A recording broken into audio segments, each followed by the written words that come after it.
Hello बच्चों, मैं फैज़ और आप देख रहे हैं फैज़ फिजिक्स क्लासेस, जिसमें हम आज पढ़ने वाले हैं इलेक्ट्रोस्टैटिक्स के बारे में। तो इलेक्ट्रोस्टैटिक्स क्या होता है बच्चों? फिजिक्स का वो ब्रांच जिसमें हम इलेक्ट्रिक चार्ज के बारे में पढ़ते हैं, जब इलेक्ट्रिक चार्ज किस में होता है? रेस्ट में होता है। फिजिक्स का वो branch of physics which deal with the study of electric charge at rest. Electro का मतलब होता है बच्चों चार्ज, और स्टैटिक का मतलब होता है रेस्ट। मतलब फिजिक्स का वो ब्रांच जिसमें हम चार्ज की स्टडी तो करेंगे, लेकिन चार्ज किस में होगा? रेस्ट में। इसके बाद हम एक यूनिट पढ़ने वाले हैं करंट इलेक्ट्रिसिटी, जिसमें चार्ज के मोशन की स्टडी करेंगे। ठीक है, तो इसमें सबसे पहला टॉपिक आ रहा है कि इलेक्ट्रिक चार्ज क्या होता है। इलेक्ट्रिक चार्ज बॉडी की ऐसी प्रॉपर्टी होती है जिसकी वजह से ये अदर बॉडी को अट्रैक्ट या रिपेल करेगा। जैसा कि आप सबको पता है दो तरह का चार्ज होता है, पॉजिटिव चार्ज और नेगेटिव चार्ज। लाइक चार्ज में तो क्या होता है बच्चों? रिपल्शन होता है। लाइक चार्ज में क्या होता है? रिपल्शन। प्लस प्लस में भी रिपल्शन, माइनस माइनस में भी क्या होता है? रिपल्शन। और अनलाइक चार्ज में क्या होता है? अट्रैक्शन होता है। एक प्लस का हो, एक माइनस का हो, तो ये एक दूसरे को क्या करते हैं? अट्रैक्ट करते हैं। इतना तो हम चार्ज के बारे में बचपन से ही जानते हैं कि चार्ज दो तरह का होता है, एक पॉजिटिव चार्ज, एक नेगेटिव चार्ज होता है। लाइक चार्ज में रिपल्शन होता है और अनलाइक चार्ज में अट्रैक्शन होता है। ये हम बहुत पहले से जानते हैं, 7th 8th क्लास से इतनी बात तो चार्ज के बारे में जानते हैं। लेकिन अब आज हम चार्ज के बारे में कुछ अच्छी अच्छी बात जानेंगे। देखो, मैंने यहाँ पे एक टर्म लिखा, चार्ज एक इंट्रिंसिक प्रॉपर्टी होती है। बच्चों, इंट्रिंसिक प्रॉपर्टी होती है, देखो, it is the intrinsic property of body due to which it attract और repel other body. Intrinsic property वो प्रॉपर्टी होता है जो किसी बॉडी का इंडिपेंडेंट खुद की प्रॉपर्टी होती है, जो चेंज नहीं होती है। इसको समझने के लिए आप दो एग्जांपल ले सकते हैं, मास और वेट का। मास इंट्रिंसिक प्रॉपर्टी होता है और वेट एक्सट्रिंसिक प्रॉपर्टी होता है। इंट्रिंसिक प्रॉपर्टी मास, देखिए मास कभी चेंज नहीं होता है, लेकिन वेट mg, वेट क्या होता है? ये चेंज होता रहता है। तो मास क्या हो गया? इंट्रिंसिक प्रॉपर्टी हो गया, और वेट क्या हो गया? मास के साथ g का मल्टीपल हो गया, तो ये वेट बन गया। इस तरह से मास तो नहीं बदल सकता, लेकिन वेट बदल सकता है। तो ये इंट्रिंसिक प्रॉपर्टी हो गया, और ये क्या है? Extrinsic property. उसी तरह से चार्ज भी क्या होता है बच्चों? इंट्रिंसिक प्रॉपर्टी होती है। ये वो किसी बॉडी की खुद की इंडिपेंडेंट प्रॉपर्टी है जो चेंज नहीं होती है। ठीक है, चार्ज कौन सी क्वांटिटी है? इलेक्ट्रिक चार्ज स्केलर क्वांटिटी होता है बच्चों। इलेक्ट्रिक चार्ज स्केलर क्वांटिटी होता है। It is scalar quantity. Scalar quantity, electric charge एक स्केलर क्वांटिटी है, इसका कोई भी डायरेक्शन नहीं होता है। और इलेक्ट्रिक चार्ज की एसआई यूनिट क्या होती है बच्चों? Coulomb. SI unit of charge is coulomb. Charge की एसआई यूनिट क्या होती है? कूलम। इसको सिंपली हम क्या लिख सकते हैं? सी से। चार्ज की एसआई यूनिट क्या होती है? कूलम। ज्यादातर चार्ज बेटा माइक्रो कूलम में लिखा होता है। माइक्रो कूलम का मतलब होता है 10 की पावर -6 कूलम। मिली कूलम का मतलब होता है 10 की पावर -3 कूलम। नैनो कूलम का मतलब होता है 10⁻⁻9 कूलम। पीको कूलम का मतलब होता है 10⁻⁻12 कूलम। ज्यादातर चार्ज माइक्रो कूलम में लिखा होगा बच्चों। तो चार्ज एक स्केलर क्वांटिटी होती है, और चार्ज की एसआई यूनिट क्या होती है? कूलम। चार्ज किसी बॉडी की ऐसी इंट्रिंसिक प्रॉपर्टी है जिसकी वजह से ये अदर बॉडी को अट्रैक्ट या रिपेल करता है।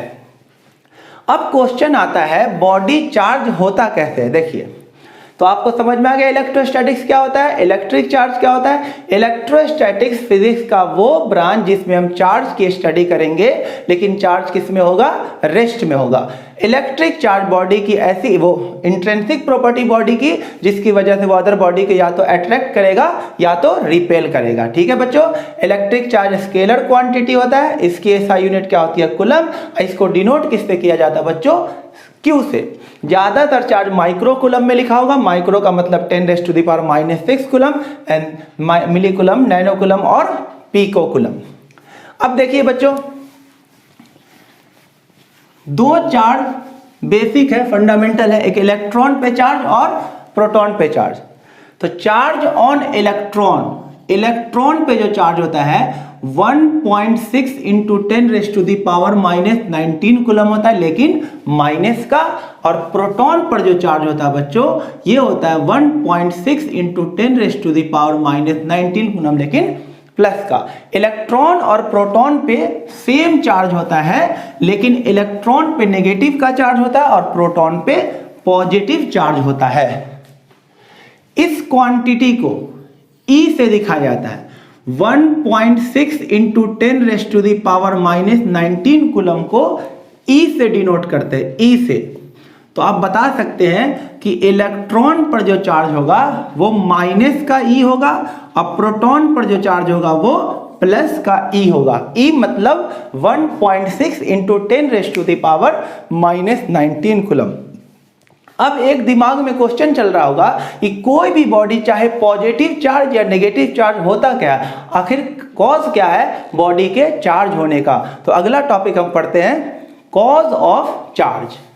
बॉडी क्यों चार्ज होता है और कैसे चार्ज होता है। देखिए, बॉडी के चार्ज होने का क्या कॉज है। Cause of charge, cause of charge, कोई भी बॉडी कैसे चार्ज हो जाता है। देखिए बच्चों, ये एक बॉडी है, इस पे 10 इलेक्ट्रॉन्स हैं, मैं ऐसे सिंपली इलेक्ट्रॉन्स लिख दूंगा, ये है ना इलेक्ट्रॉन्स है इस पे, और 10 प्रोटॉन है। 10 इलेक्ट्रॉन है और 10 प्रोटॉन है, तो इस पे नेट चार्ज कितना हो जाएगा बताइए। इस पे नेट चार्ज हो जाएगा 0, क्योंकि जितना प्लस का चार्ज है उतना ही माइनस का चार्ज है। अगर इसमें से एक इलेक्ट्रॉन को निकाल लिया जाए, एक इलेक्ट्रॉन को अगर हम निकाल लेंगे तो इसमें आ जाएगा अब 9 इलेक्ट्रॉन और 10 क्या हो जाएगा प्रोटॉन। तो बच्चों 9 इलेक्ट्रॉन 9 प्रोटॉन तो एक दूसरे को कैंसिल कर देंगे, लेकिन इसमें एक प्रोटॉन मेजॉरिटी में रह जाएगा और प्रोटॉन पे कौन सा चार्ज होता है पॉजिटिव चार्ज, तो ये बॉडी पॉजिटिव चार्ज हो जाएगा। कितना पॉजिटिव चार्ज होगा, एक प्रोटॉन जितना पॉजिटिव चार्ज होगा, और हम जानते हैं प्रोटॉन पे कितना चार्ज होता है प्लस का E होता है, तो ये बॉडी पॉजिटिव चार्ज हो जाएगा। वो भी कितना, ये भी कितना चार्ज हो जाएगा प्लस का E, इस पे प्लस का E चार्ज आ जाएगा। यानी कि अगर किसी बॉडी में से इलेक्ट्रॉन निकलेगा तो बॉडी क्या हो जाएगा पॉजिटिव चार्ज हो जाएगा। उसी तरह देखिए, अगर ये बॉडी है, इसके पास 6 इलेक्ट्रॉन है और 6 प्रोटॉन है, तो इस पे नेट चार्ज कितना, अभी नेट चार्ज है 0। अगर किसी तरीके से इसमें एक इलेक्ट्रॉन एंटर कर गया, एक इलेक्ट्रॉन इसके अंदर आ गया, तो इस बॉडी में अब हो जाएगा 7 इलेक्ट्रॉन और 6 प्रोटॉन हो जाएगा। तो 6 प्रोटॉन और 6 इलेक्ट्रॉन तो एक दूसरे को कैंसिल कर देंगे, लेकिन इसमें एक इलेक्ट्रॉन मेजॉरिटी में रह जाएगा, और इलेक्ट्रॉन पे कौन सा चार्ज होता है बच्चों नेगेटिव चार्ज, तो बॉडी क्या हो जाएगा नेगेटिव चार्ज। और कितना नेगेटिव होगा, एक इलेक्ट्रॉन जितना नेगेटिव चार्ज हो जाएगा, यानी इस पे बॉडी पे चार्ज आ जाएगा माइनस का E। तो आपसे कोई पूछे कि कॉज ऑफ चार्ज क्या है, बॉडी क्यों चार्ज हो जाता है, तो आप एक लाइन में जवाब दे सकते हो, due to transfer of electron. Due to transfer of electrons, electrons के ट्रांसफर से बॉडी चार्ज होता है। इलेक्ट्रॉन अगर बॉडी में से निकलेगा तो body positive charge, electron body के अंदर आएगा तो बॉडी नेगेटिव चार्ज। इसको रटेंगे नहीं, इसको समझिए। अगर इलेक्ट्रॉन बॉडी में से निकलेगा तो मेजॉरिटी में प्रोटॉन हो जाएगा और प्रोटॉन पे पॉजिटिव चार्ज होता है। अगर इलेक्ट्रॉन किसी बॉडी में आएगा तो इलेक्ट्रॉन मेजॉरिटी में हो जाएगा और इलेक्ट्रॉन पे क्या होता है नेगेटिव चार्ज होगा। तो बॉडी में से इलेक्ट्रॉन निकला तो पॉजिटिव चार्ज, और बॉडी के अंदर इलेक्ट्रॉन आया तो वो बॉडी हो जाएगा नेगेटिव चार्ज। यही है cause of charge, due to transfer of electron. Electron के ट्रांसफर होने से बॉडी क्या हो जाता है चार्ज हो जाता है।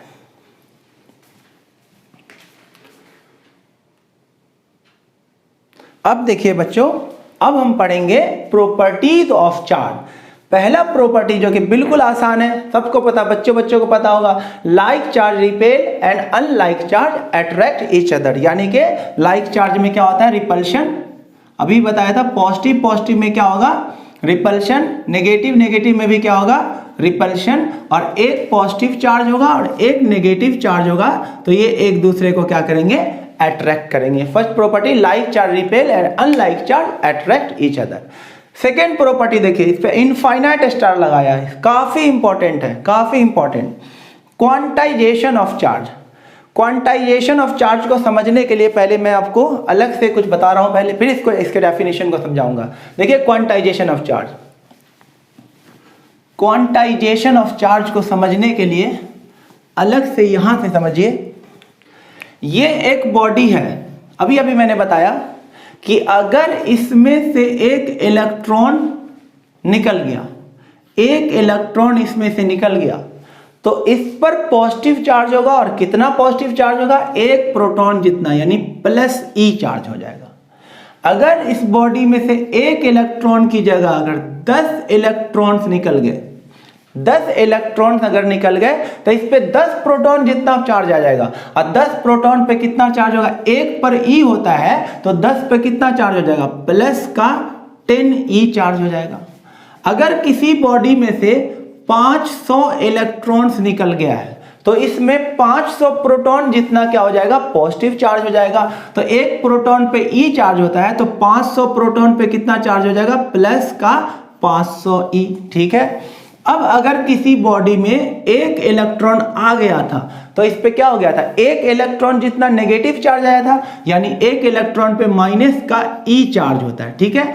एक इलेक्ट्रॉन की जगह अगर 200 इलेक्ट्रॉन इसके अंदर एंटर कर जाए, एक इलेक्ट्रॉन की जगह 200 इलेक्ट्रॉन अगर इसमें एंटर कर जाए, तो इस पे चार्ज कितना हो जाएगा, माइनस का 200 ई, क्योंकि एक इलेक्ट्रॉन पे चार्ज होता है माइनस का ई, तो 200 इलेक्ट्रॉन पे कितना चार्ज हो जाएगा, माइनस का 200 ई। तो आप एक चीज गौर से देखो, इस पांचों बॉडी में चार्ज कितना है, 1 ई, 10 ई, 500 ई, -1 ई, -200 ई। क्या 3.5 ई हो सकता है, क्या ऐसा हो सकता है 3.5 ई? नहीं, 3.5 इलेक्ट्रॉन कभी ट्रांसफर नहीं होगा, 4.25 इलेक्ट्रॉन कभी ट्रांसफर नहीं होगा, 1.5 इलेक्ट्रॉन कभी भी ट्रांसफर नहीं हो सकता। तो जब भी किसी बॉडी पे चार्ज होगा, वो ई का कौन सा मल्टीपल होगा, क्या ये फ्रैक्शन वाला मल्टीपल होगा? नहीं, इंटेग्रल मल्टीपल। देखिए 500, 10, 1, -1, -200, ये सब इंटीजर नंबर है। तो क्वांटाइजेशन ऑफ चार्ज यही बोलता है कि charge on any body is always integral multiple of charge of electron। यानी कौन सा मल्टीपल, 5 ई चलेगा, 10 ई चलेगा, 100 ई चलेगा, माइनस का 200 ई चलेगा, माइनस का 500 ई चलेगा। यानी किसी बॉडी पर जो चार्ज होगा, ई का कौन सा मल्टीपल होगा, इंटेग्रल मल्टीपल होगा। कभी भी 2.5 इलेक्ट्रॉन नहीं हो सकता, 5/2 इलेक्ट्रॉन जितना चार्ज किसी बॉडी पर नहीं हो सकता, क्योंकि 2.5 इलेक्ट्रॉन का ट्रांसफर ही नहीं हो सकता। इलेक्ट्रॉन जब भी ट्रांसफर होगा 100, 250 इस तरह से ट्रांसफर होगा, कभी फ्रैक्शन में ट्रांसफर नहीं होगा। तो यही है क्वांटाइजेशन ऑफ चार्ज, कि किसी बॉडी पे चार्ज, देखिए ई का कौन सा मल्टीपल है, इंटेग्रल मल्टीपल। तो इसीलिए बोला जाता है क्वांटाइजेशन ऑफ चार्ज क्या बोल रहा है, charge on any body is always integral multiple of charge of electron. यानी Q is equal to 2e 300 ही, तो ओवरऑल आप बोल सकते हो Q is equal to n into में E। ये है क्वांटाइजेशन ऑफ चार्ज, जहां पे Q क्या है बच्चों, Q है चार्ज, Q है चार्ज, E है 1.6 इंटू 10⁻⁻19 कूलम, और n है इंटीजर। n क्या है, इंटीजर। n क्या है, इंटीजर। प्लस भी हो सकता है और माइनस भी हो सकता है। This is quantization of charge. यानी किसी बॉडी पर जो चार्ज होगा ये कभी भी ना तो ये हो सकता है, ना तो ये हो सकता है। कौन सा मल्टीपल होगा, इंटेग्रल मल्टीपल। इंटेग्रल मल्टीपल ही क्यों होगा, क्योंकि किसी बॉडी में जो इलेक्ट्रॉन चाहे आएगा या जाएगा, वो इंटेग्रल फॉर्म में आएगा। 100 आएगा या 100 जाएगा, 500 आएगा या 500 जाएगा। कभी भी 3.5 या 4.25 इलेक्ट्रॉन का ट्रांसफर नहीं हो सकता है। यानी किसी भी बॉडी पर जो चार्ज होगा, ई का कौन सा मल्टीपल होगा, इंटेग्रल मल्टीपल होगा। ये इंटीजर नंबर होगा, ऑलवेज n क्या होगा, इंटीजर होगा। अब इस पे देखिए बहुत सारे क्वेश्चन बनते हैं बेटा। देखिए अब हम कुछ क्वेश्चन करने जा रहे हैं क्वांटाइजेशन ऑफ चार्ज पे। तो सबसे पहला क्वेश्चन है क्वांटाइजेशन पे, is charge 3.4 into 10⁻⁻19 coulomb possible. आपसे पूछा गया है क्या किसी बॉडी पर इतना चार्ज पॉसिबल हो सकता है। तो ऐसे क्वेश्चन के लिए आपको निकालना होगा n। ऐसे क्वेश्चन के लिए आपको क्वांटाइजेशन का फॉर्मूला लगा के Q is equal to n e से n निकालना होगा। n अगर इंटीजर आता है तो पॉसिबल है, और n अगर इंटीजर नहीं आता, फ्रैक्शन में आ जाता है, तो ये चार्ज पॉसिबल नहीं होगा। तो Q is equal to n e, तो n is equal to Q upon में E। Q की वैल्यू इन्होंने दे रखा, चार्ज दे रखा है ना, तो 3.4 इंटू 10⁻⁻19 कूलम, और E की वैल्यू हम सबको पता है 1.6 इंटू 10⁻⁻19 कूलम। ये पूरा पार्ट कट गया, पॉइंट से पॉइंट कट गया, 34 अपॉन में 16 विच इज 17/8। ये एक इंटीजर नंबर नहीं है, 17/8 एक इंटीजर नंबर नहीं है, इसलिए इतना चार्ज किसी भी बॉडी पर पॉसिबल हो ही नहीं सकता। तो आंसर होगा नॉट पॉसिबल, नॉट पॉसिबल। अगर इंटीजर आता तो पॉसिबल है, अदरवाइज पॉसिबल नहीं है। नेक्स्ट क्वेश्चन फिर से पूछा गया, इज चार्ज दिस पॉसिबल। क्या इतना कूलम चार्ज किसी बॉडी पे हो सकता है। फिर से हम क्या करेंगे, n निकालेंगे। Q is equal to n e, n is equal to Q upon में E। Q की वैल्यू है 3.2 इंटू 10⁻⁻18 कूलम। E की वैल्यू होती है बच्चों 1.6 इंटू 10⁻⁻19 कूलम। पॉइंट से पॉइंट तो पूरा पूरा कट गया, ये कट के कितना आ जाएगा 2 इंटू 10⁻⁻18, और ये ऊपर जाके क्या हो जाएगा बच्चों, प्लस हो जाएगा। तो आंसर कितना आ जाएगा 2 इंटू 10⁻1 बचेगा, 19 माइनस 18 कितना हो जाएगा 1, और ये 20 एक इंटीजर नंबर है, इसलिए इतना चार्ज बॉडी पर पॉसिबल है। तो आंसर होगा यस पॉसिबल। इतना चार्ज किसी बॉडी पर पॉसिबल है। Next question on quantization of charge. Is charge 3.4 into 10⁻⁻19 coulomb possible. ऐसे क्वेश्चन में ज्यादातर बच्चे गलती क्या करते हैं, बोल देते हैं नॉट पॉसिबल। 3.4 देखा और सीधे बोल देते हैं नॉट पॉसिबल। ऐसा नहीं, इसको पूरा आप सॉल्व क्या करें। Q is equal to n e, तो n is equal to Q upon e. पूरा सॉल्व क्या करें, Q की वैल्यू कितनी दे रखी है 3.4 इंटू 10⁻⁻16 कूलम, और अपॉन में E की वैल्यू 1.6 इंटू 10⁻⁻19 कूलम। तो आप देखिए ये तो पॉइंट से पॉइंट हट जाएगा 34/16, और ये हो जाएगा 10⁻⁻16 प्लस का 19, कट के कितना आ जाएगा ये आ जाएगा 17/8 इंटू में 1000। अब बच्चे इसको नहीं देखेंगे है ना, ये भूल जाएंगे, इनको लगा 17/8 है नॉट पॉसिबल, सीधे लिख देंगे नॉट पॉसिबल, जो कि गलत है। आपको पूरा देखना पड़ेगा। इनटू में 1000 भी आ गया बेटा, 8000 से 1000 जो होता है वो 8 से क्या होता है डिविजिबल होता है। आप जब कट करोगे तो ये आ जाएगा 125, और 125 को 17 से मल्टीप्लाई करो तो शायद 2125 आ जाएगा बेटा, 2125 आ जाएगा। देख लेना मल्टीपल, 17 को 125 से मल्टीप्लाई करेंगे तो कितना आ जाएगा 2125, जो कि एक इंटीजर नंबर है, यानी कि ये भी चार्ज किसी बॉडी पर पॉसिबल है। तो ये क्या होगा यस पॉसिबल। तो जब भी ऐसा पॉसिबल वाला क्वेश्चन पूछा जाए तो ऐसे क्वेश्चन में आप n निकालो, n अगर इंटीजर आता है तो पॉसिबल है, और अगर इंटीजर नहीं आता फ्रैक्शन में आता है तो नॉट पॉसिबल। देख लीजिए, ऐसे देख के नहीं बोल रहा अच्छा 3.4 है 1.6 से कटेगा, नहीं, आप पूरा सॉल्व करें, क्योंकि पावर भी तो फैक्टर है इसका।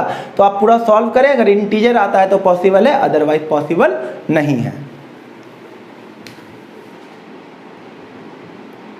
Next question, find charge on body having 20 electrons in excess. उस बॉडी पे चार्ज निकालिए जिसके पास 20 इलेक्ट्रॉन एक्स्ट्रा है। एक्सेस है मतलब उसके अंदर इलेक्ट्रॉन 20 आया। फिर से क्वांटाइजेशन वाला फॉर्मूला लगा देंगे, Q is equal to N into में E। तो चार्ज पूछा है, फाइंड चार्ज, N दिया हुआ है, 20 इलेक्ट्रॉन का ट्रांसफर हुआ है, 20 इंटू 1.6 इंटू 10⁻⁻⁻19 कूलम। तो चार्ज कितना आ जाएगा बच्चों, इससे मल्टीप्लाई कर दे तो ये हो जाएगा 32 इंटू 10⁻⁻19 कूलम। इतना अगर आप छोड़ के आ जाएगा तो आपका ये आंसर गलत हो जाएगा, क्योंकि यहाँ बोला गया है 20 इलेक्ट्रॉन इन एक्सेस, यानी उसके अंदर 20 इलेक्ट्रॉन एक्स्ट्रा में है। तो इलेक्ट्रॉन एक्स्ट्रा में होता है तो बॉडी नेगेटिव चार्ज होता है। आपका ये आंसर सही होगा। अगर आपने साइन नहीं लिखा तो ये गलत हो जाएगा। तो आंसर होगा -32 इंटू में 10⁻⁻19 कूलम, या आप लिख सकते हैं इसको -3.2 इंटू 10⁻⁻18 कूलम। अब पढ़ते हैं बच्चों third property, conservation of charge. Conservation of charge, इसको अच्छे से समझते हैं। देखिए बच्चों, जैसे हमारे पास एक ग्लास रॉड है, समझिएगा फिर मैं इसको समझाता हूं। पहले इधर देखिए, ये एक ग्लास रॉड है हमारे पास, ग्लास रॉड, ये ग्लास रॉड है और एक सिल्क क्लॉथ है। एक ग्लास रॉड है और एक सिल्क क्लॉथ है, ये दोनों न्यूट्रल बॉडी है, इसमें कोई चार्ज नहीं है। तो यहां पर नेट चार्ज अभी कितना बच्चों, 0। दोनों का दोनों न्यूट्रल बॉडी है, इस पर कोई भी चार्ज नहीं है। अब हम क्या करते हैं, ग्लास रॉड को सिल्क के कपड़े से रब कर देते हैं। रब करने से बॉडी चार्ज होता है आपका। इसका आप एग्जांपल आपने नॉर्मल लाइफ में बहुत बार देखा हो। जब कम को बाल पे रब करते हो, जब ड्राई हेयर पे जब कम को रब करते हैं तो इस कम से क्या होता है, छोटे छोटे पेपर पार्टिकल अट्रैक्ट हो जाते हैं, यानी कि रब करने से बॉडी चार्ज हो जाता है। तो जैसे आप गुलाबी में बताऊंगा आपको प्रोसेस ऑफ चार्जिंग में, चार्जिंग बाय रबिंग। तो आप यहाँ पे समझ लीजिए, जब ग्लास रॉड को सिल्क क्लॉथ से हम रब करेंगे, जब ग्लास रॉड को सिल्क क्लॉथ से हम रब करेंगे तो एक बॉडी में से इलेक्ट्रॉन निकलेगा और दूसरे बॉडी में ट्रांसफर हो जाएगा। जिसका इलेक्ट्रॉन लूजली बाउंडेड होगा वो उसको छोड़ करके चला जाएगा, है ना। तो जब हम ग्लास रॉड को सिल्क से क्या करते हैं, रब करते हैं, तो ग्लास रॉड को सिल्क से रब करने से क्या होता है, इसमें का इलेक्ट्रॉन, ग्लास रॉड में का इलेक्ट्रॉन क्या होता है, सिल्क में जाकर क्या हो जाता है, ट्रांसफर हो जाता है। ग्लास रॉड का इलेक्ट्रॉन जो होता है, जब हम रब करेंगे, इसको घिसेंगे इसके ऊपर, जब हम ग्लास रॉड को सिल्क से रब करेंगे, ये सिल्क का क्लॉथ है, इसे हमने ग्लास रॉड पे रब किया, तो इसमें का इलेक्ट्रॉन इसमें क्या हो जाएगा, ट्रांसफर हो जाएगा। इसमें का इलेक्ट्रॉन क्या होगा, इसमें ट्रांसफर हो जाएगा। एक में का इलेक्ट्रॉन दूसरे में क्या हो जाएगा, ग्लास रॉड में से सिल्क में क्या हो जाएगा, ट्रांसफर हो जाएगा। अब समझिए, अब ये कैसे हुआ, इसका डिस्कशन हम करेंगे चार्जिंग बाय रबिंग प्रोसेस में। ठीक है, पहले आप देखिए, जब ग्लास रॉड को हमने सिल्क से रब किया तो ग्लास रॉड में से इलेक्ट्रॉन निकला, क्योंकि इसका इलेक्ट्रॉन लूजली बाउंडेड था और सिल्क में चला गया। तो अगर ग्लास रॉड में से इलेक्ट्रॉन निकला है तो इस पे क्या होगा, पॉजिटिव चार्ज होगा। अब कितना पॉजिटिव चार्ज होगा, 3 इलेक्ट्रॉन गया था, 3 प्रोटॉन जितना चार्ज होगा, यानी कि कितना होगा, प्लस प्लस, ऐसे लिख देता हूं, 3 प्लस चार्ज होगा। ठीक है, और उसमें 3 इलेक्ट्रॉन गया तो इस पे 3 माइनस माइनस लिख दीजिए, माइनस माइनस माइनस, है ना, माइनस माइनस माइनस 3। तो अब ओवरऑल देखिए, इस पर 3 प्लस का चार्ज है, इस पर 3 क्या माइनस का चार्ज है। तो अभी भी नेट चार्ज जो है, अभी भी कितना है, 3e माइनस 3e, आंसर कितना आ जाएगा, 0। इधर भी नेट चार्ज कितना था, इधर भी नेट, दोनों न्यूट्रल था तो क्या था, नेट चार्ज 0। इसी को हम बोलते हैं कंजर्वेशन ऑफ चार्ज। चार्ज ना तो क्रिएट होगा ना ही डिस्ट्रॉय हो सकता, बस एक ही काम होगा, एक बॉडी में से निकलेगा और दूसरे में जाएगा। जिसमें से निकलेगा उसमें पॉजिटिव चार्ज, जिसमें जाएगा उसमें क्या जाएगा, नेगेटिव चार्ज। तो यही लिखा हुआ conservation of charge. Charge can neither be created nor be destroy but it can be transfer from one body to another body. और एक और तरीके से आप समझ सकते हैं इसको, ये जो पूरा आइसोलेटेड सिस्टम है, इसका जो चार्ज होगा, टोटल चार्ज, वो हमेशा क्या रहेगा, कांस्टेंट रहेगा। इसी को हम बोलते हैं कंजर्वेशन ऑफ चार्ज। पहले भी नेट चार्ज 0 था और अभी भी नेट चार्ज कितना है, 0 है।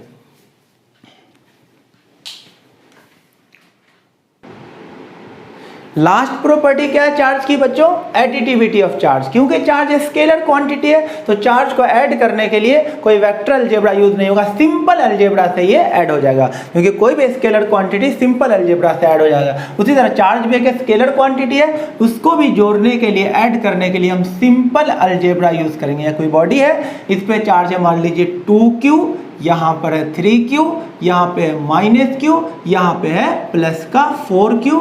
अगर हम नेट चार्ज निकालेंगे तो सिंपल अलजेब्रा 2 + 2 4 सिंपल ऐड कर देंगे, प्लस वाले को प्लस लेंगे, माइनस वाले को माइनस लेंगे। तो ये मान लीजिए आपका कितना हो जाएगा 2q + 3q -q, ये तो बाहर है तो लेंगे ही नहीं, तो बॉडी पर नेट चार्ज कितना हो जाएगा 3q चार्ज हो जाएगा। तो चार्ज कौन सी क्वांटिटी है, स्केलर क्वांटिटी, इसको जोड़ने के लिए हम सिंपल अलजेब्रा का यूज करते हैं, इसी को बोलते हैं एडिटिविटी ऑफ चार्ज। अब नेक्स्ट टॉपिक है प्रोसेस ऑफ चार्जिंग। चार्जिंग कैसे कैसे होता है, बॉडी कैसे कैसे चार्ज हो सकता है, तो क्या क्या प्रोसेस है देखिए। उसमें सबसे पहला प्रोसेस है चार्जिंग बाय रबिंग या फिर चार्जिंग बाय फ्रिक्शन। घिस करके कैसे बॉडी चार्ज होता है, देखिए इसका 2 बेस्ट एग्जांपल है। अभी मैंने बताया था ग्लास रॉड और सिल्क वाला। देखिए ये एक ग्लास रॉड है, ये एक ग्लास रॉड है और ये सिल्क क्लॉथ है। जब हम ग्लास रॉड पे सिल्क क्लॉथ से रब करेंगे, यानी ग्लास रॉड को जब हम सिल्क क्लॉथ से रब करेंगे तो ग्लास रॉड में का इलेक्ट्रॉन, ग्लास रॉड में का इलेक्ट्रॉन क्या होगा सिल्क क्लॉथ में चला जाएगा, क्योंकि ग्लास रॉड का इलेक्ट्रॉन का जो आउटर मोस्ट शेल का इलेक्ट्रॉन होगा वो लूजली बाउंडेड होगा, कमजोर होगा, वो इसको छोड़ के चला जाएगा। जब इसको इलेक्ट्रॉन छोड़ करके जाएगा, जब इसका इलेक्ट्रॉन छोड़ करके जाएगा तो इस पे क्या हो जाएगा पॉजिटिव चार्ज, और इसके अंदर इलेक्ट्रॉन अगर आएगा तो इस पे क्या आ जाएगा नेगेटिव चार्ज। तो रबिंग करके बॉडी को चार्ज किया जा सकता है। रब करने से होता क्या है, जब किसी बॉडी को दूसरे बॉडी से रब किया जाता है तो उसके अंदर क्या होता है थर्मल एनर्जी आता है, जिसकी वजह से इस जो आउटर मोस्ट शेल के इलेक्ट्रॉन उसको सफिशिएंट एनर्जी मिल जाता है, और वो लूजली जिसका कमजोर इलेक्ट्रॉन, जिसका आउटर मोस्ट का इलेक्ट्रॉन कमजोर होगा वो उसे छोड़ करके दूसरे बॉडी में चला जाएगा, और जिसका इलेक्ट्रॉन छोड़ करके भागेगा वो बॉडी हो जाएगा पॉजिटिव चार्ज, और जिसमें इलेक्ट्रॉन जाएगा वो क्या हो जाएगा नेगेटिव चार्ज। उसी तरह से अगर आप एक और दूसरा प्रोसेस होता बच्चों, इसी में अगर हम प्लास्टिक रॉड को वुल या कैट के फर से अगर रब करते हैं तो इसमें उल्टा होगा, इससे जस्ट अपोजिट। इसमें क्या होगा, इसमें से इलेक्ट्रॉन निकलेगा और इसमें आकर समा जाएगा, इसमें का इलेक्ट्रॉन आ जाएगा इसके अंदर, यानी इसका इलेक्ट्रॉन लूजली बाउंडेड होगा और इसलिए इसके अंदर आ गया था। जिसमें से इलेक्ट्रॉन निकलेगा वो पॉजिटिव बॉडी हो जाएगा बेटा पॉजिटिव चार्ज, और जिसमें आ रहा है इलेक्ट्रॉन वो क्या हो जाएगा नेगेटिव चार्ज। तो जब हम ग्लास रॉड को सिल्क क्लॉथ से रब करेंगे तो ग्लास का रॉड हो जाएगा पॉजिटिव चार्ज, सिल्क का क्लॉथ हो जाएगा नेगेटिव चार्ज। जब प्लास्टिक रॉड को वुल से रब करेंगे तो प्लास्टिक रॉड हो जाएगा नेगेटिव चार्ज और वुल क्या हो जाएगा पॉजिटिव चार्ज। ऐसा क्यों हुआ, जिसका इलेक्ट्रॉन लूजली बाउंडेड होगा वो उसे छोड़कर चला जाएगा, जिस बॉडी में से इलेक्ट्रॉन जाएगा वो पॉजिटिव चार्ज, जिसमें इलेक्ट्रॉन आएगा वो नेगेटिव चार्ज होगा। ये था चार्जिंग का पहला प्रोसेस, चार्जिंग बाय रबिंग या चार्जिंग बाय फ्रिक्शन। अब देखिए सेकेंड प्रोसेस है चार्जिंग का, चार्जिंग बाय इंडक्शन। जैसा कि नाम से क्लियर है, चार्जिंग बाय इंडक्शन, बिना कोई फिजिकल कांटेक्ट के। जैसे हमने रब किया था तो एक बॉडी को दूसरे में टच करा के रब किया था तब जाकर चार्ज हुआ था, लेकिन इस प्रोसेस में दो बॉडी कांटेक्ट में भी नहीं आएगा और बॉडी क्या हो जाएगा चार्ज हो जाएगा। देखिए उससे पहले एक छोटा सा टर्म नोट बना के लिख लीजिएगा, अर्थिंग एक प्रोसेस होता है। अर्थिंग का मतलब होता है चार्ज को अर्थ के अंदर ट्रांसफर करना या अर्थ से इलेक्ट्रॉन लेना, इस प्रोसेस को हम क्या बोलते हैं earthing. Earthing is the process of transfer of charge into the earth, ठीक है, अर्थिंग करना। अब देखिए चार्जिंग बाय इंडक्शन क्या होता है, इसको एकदम अच्छे से समझते हैं। ये एक बॉडी है न्यूट्रल बॉडी, कोई भी चार्ज नहीं इस पर, न्यूट्रल बॉडी है, और इसको हमने एक वुडन ब्लॉक पे रखा हुआ है सो दैट इससे होकर अर्थ में ना चला जाए चार्ज। तो वुडन ब्लॉक पे रख दिया है क्योंकि ये इंसुलेटर होता है, ये चार्ज इसमें से नहीं जाएगा, ठीक है। ये एक न्यूट्रल बॉडी, इस पर कोई भी चार्ज नहीं है। अब इसे देखो बिना कोई फिजिकल कांटेक्ट के ये बॉडी अपने आप चार्ज हो जाएगा। देखो इसके लिए हम क्या करते हैं, इसके पास एक नेगेटिव चार्ज रॉड ले आते हैं।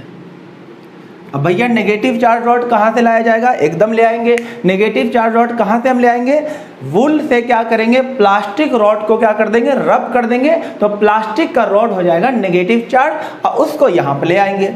अब लाइक चार्ज में रिपल्शन होता है, तो इसके पास वाला जो इलेक्ट्रॉन होगा वो इससे दूर भाग जाएगा, है ना। इलेक्ट्रॉन नेगेटिव चार्ज इससे दूर हो जाएगा और जहां पर से इलेक्ट्रॉन भागेगा वहां पर इलेक्ट्रॉन की कमी यानी कि पॉजिटिव चार्ज आ जाएगा। ये पहला प्रोसेस हुआ, पहला वे। अब इसके बाद क्या करते देखिए, इसके बाद क्या करेंगे, इसकी अर्थिंग कर देंगे। अब इसको रॉड से साथ साथ रखना है। देखो अभी कोई कांटेक्ट नहीं हुआ, नेगेटिव चार्ज रॉड इसके साथ साथ चल रहा है और ये वुडन ब्लॉक पे रखा ही हुआ है, ठीक है। यहाँ पे पॉजिटिव चार्ज और ये नेगेटिव चार्ज। अब हम क्या करेंगे, इसकी अर्थिंग कर देंगे। अर्थिंग करना मतलब अर्थिंग करते ही क्या होगा, ये जो इलेक्ट्रॉन सब है, ये जो इलेक्ट्रॉन है, ये इलेक्ट्रॉन अर्थ में भाग जाएगा। ये इलेक्ट्रॉन क्या हो जाएगा, अर्थ में भाग जाएगा। अर्थिंग करने से ये इलेक्ट्रॉन अर्थ में चला जाएगा। अब उसके बाद अर्थिंग हटा देंगे, अगले स्टेप में अर्थिंग को हटा देंगे। अर्थिंग को हटा देंगे लेकिन इस रॉड को इसके साथ साथ ले चलेंगे और अर्थिंग आपने हटा दिया है तो ये पॉजिटिव चार्ज तो इससे अट्रैक्ट किया हुआ है और ये वुडन ब्लॉक पे रखा ही हुआ है। और लास्ट स्टेप में क्या करेंगे, इस रॉड को भी हटा दीजिए। इस रॉड को जैसे हटाओगे तो ये पॉजिटिव चार्ज पूरे में क्या हो जाएगा, स्प्रेड हो जाएगा और बिना फिजिकल कांटेक्ट के एक न्यूट्रल बॉडी देखो पॉजिटिवली चार्ज हो गया। इसी प्रोसेस को हम क्या बोलते हैं, चार्जिंग बाय इंडक्शन। एक बार फिर से देख लीजिए, ये एक न्यूट्रल बॉडी था, इसके पास नेगेटिवली चार्ज रॉड लाए, इलेक्ट्रॉन इससे दूर भाग गया, जहां पर से इलेक्ट्रॉन भागा वहां पे पॉजिटिव चार्ज आ गया। अगले स्टेप में अर्थिंग कर दिया, अर्थिंग करते ही सारा इलेक्ट्रॉन अर्थ के अंदर चला गया, अर्थ के अंदर गया। उसके बाद हमने अर्थिंग को हटा दिया और लास्ट स्टेप में इस रॉड को भी हटा दिया, तो यही पॉजिटिव चार्ज पूरे में जाकर स्प्रेड हो गया। ये तो आपने बॉडी को कर लिया पॉजिटिव चार्ज। क्या भैया हम नेगेटिव चार्ज कर सकते हैं? बिल्कुल कर सकते हैं। तो देखिए हम बॉडी को बिना फिजिकल कॉन्टेक्ट के नेगेटिव चार्ज भी कर सकते हैं। नेगेटिव चार्ज कैसे करेंगे देखिए,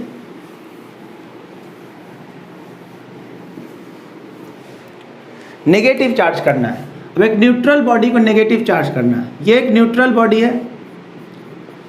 अब इसके पास ले जाते हैं पॉजिटिव चार्ज रॉड। कहां से लाएंगे पॉजिटिव चार्ज रॉड? तो क्या करेंगे, ग्लास रॉड को सिल्क के कपड़े से रब कर लेंगे तो ग्लास का रॉड हो जाएगा पॉजिटिव चार्ज। अब इस पॉजिटिव चार्ज की वजह से इलेक्ट्रॉन खींचा चलाएगा इधर, अट्रैक्शन, और जहां पर से आएगा वहां पे पॉजिटिव चार्ज।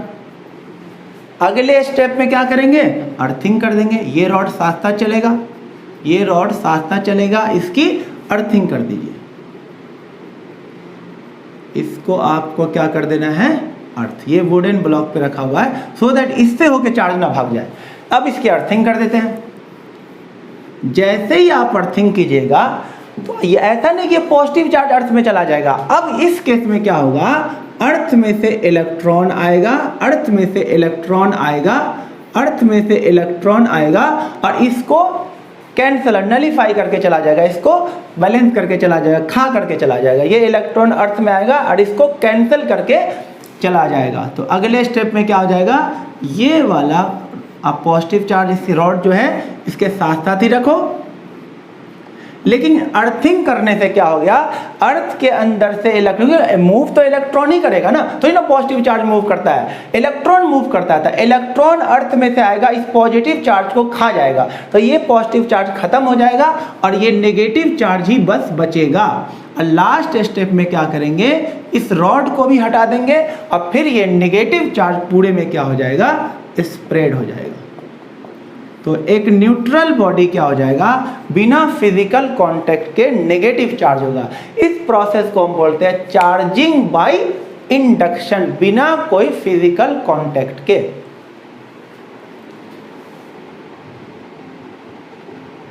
देखिए अब लास्ट तीसरा प्रोसेस है चार्जिंग बाय कंडक्शन। इसमें बॉडी को कांटेक्ट में लाएंगे।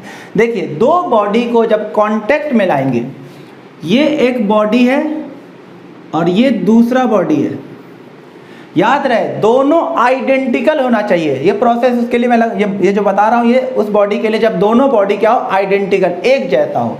ठीक है, ये दोनों बॉडी, इस पे चार्ज है Q1 और इस पे चार्ज है Q2। इसको कांटेक्ट में लाकर इसको जब हम अलग करेंगे, कांटेक्ट में लाने के बाद जब हमने इसको अलग किया तो इस पर जो दोनों पर चार्ज हो जाएगा वो इक्वली आ जाएगा। कितना कितना आएगा, Q1 plus Q2 by 2।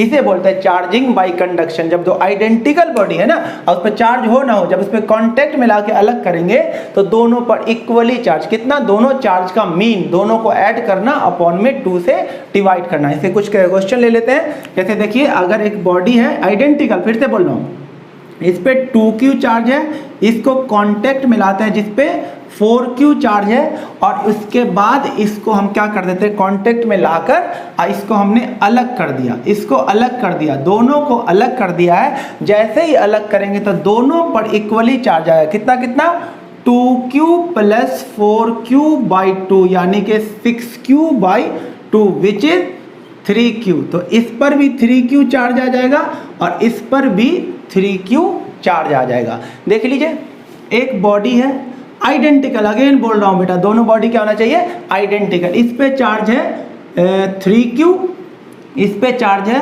Minus का Q, और अब इसको कांटेक्ट में लाकर अगर हमने अलग अलग कर दिया दोनों को, तो दोनों पर सेम चार्ज आ जाएगा, कितना कितना, 3Q माइनस Q अपॉन में 2Q by 2 which is Q। तो इस पर भी Q चार्ज आ जाएगा और इस पर भी Q चार्ज आ जाएगा। और देखिए,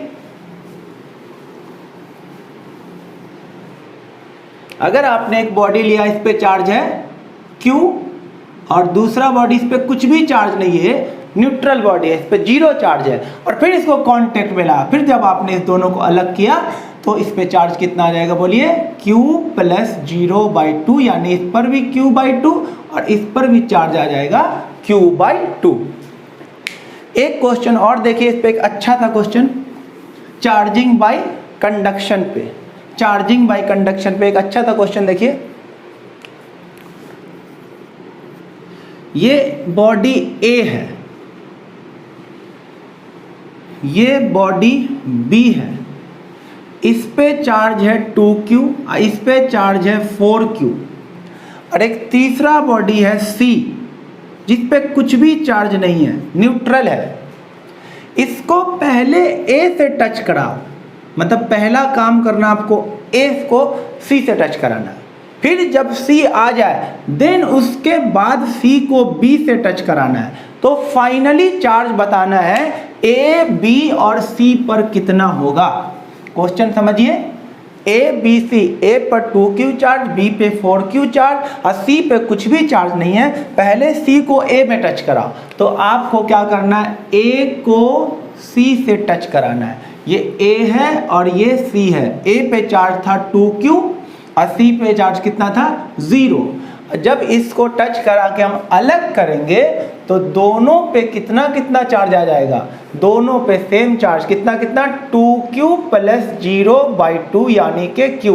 इस पर भी Q चार्ज आ जाएगा और इस पर भी Q चार्ज आ जाएगा। ठीक है, अब C अनचार्ज नहीं रहा, अब C पे चार्ज आ गया Q, अब C को B से टच कराना। अब क्या करना है, बच्चे गलती क्या करते, फिर से 0 ले लेते, नहीं, अब C पे 0 चार्ज नहीं रहा, अब C पे Q चार्ज आ गया। तो B पे कितना चार्ज था, 4Q, इसको किससे टच कराया, C, जिस पे चार्ज अब 0 नहीं है, अब कितना चार्ज है, Q। अब जाके इसे फिर टच कराने के बाद दोनों को अलग कर दीजिए, दोनों को अलग, B और C को अलग करेंगे तो दोनों पे कितना चार्ज आ जाएगा, बोलिए, 4Q प्लस Q बाई 2 यानी के 5Q बाई 2। इस पर भी आ जाएगा 5Q बाई 2 और इस पर भी आ जाएगा 5Q बाई 2।